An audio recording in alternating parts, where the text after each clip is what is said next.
Station de l'art nouveau, ici on l'appelle modernisme, concentré ici.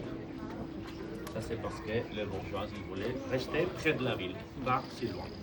Alors, regardez les viaducs. Les colonnes, elles sont penchées, elles sont inclinées. Et si vous regardez les arches, elles ressemblent à des arches en pointe.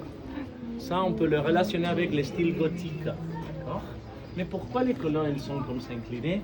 Ça, c'est pour deux choses. D'abord, Gaudí nous raconte que si vous pensez avec quelqu'un qui utilise une canne pour marcher, quand ils utilisent la canne, ils ne marchent pas avec la canne droite.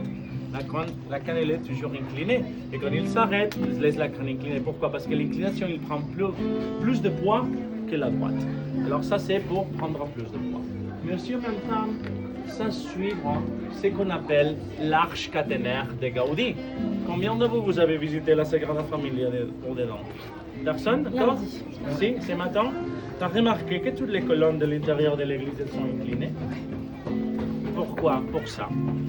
Pour la maquette que Gaudí avait faite, et ça s'appelle arche caténaire. Ça c'est une chaîne. En italien, la chaîne s'appelle catena.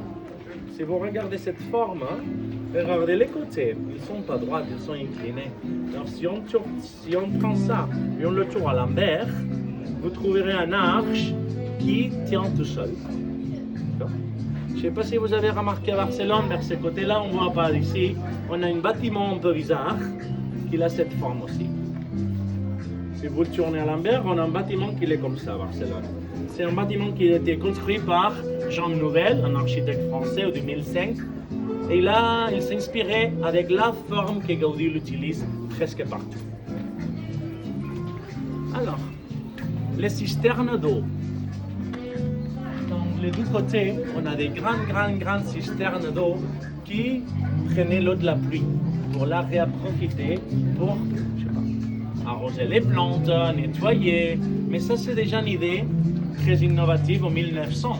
Le parc, on l'a commencé à construire en 1900 et ils ont arrêté la construction en 1914. Quand ils se sont rendus compte qu'ils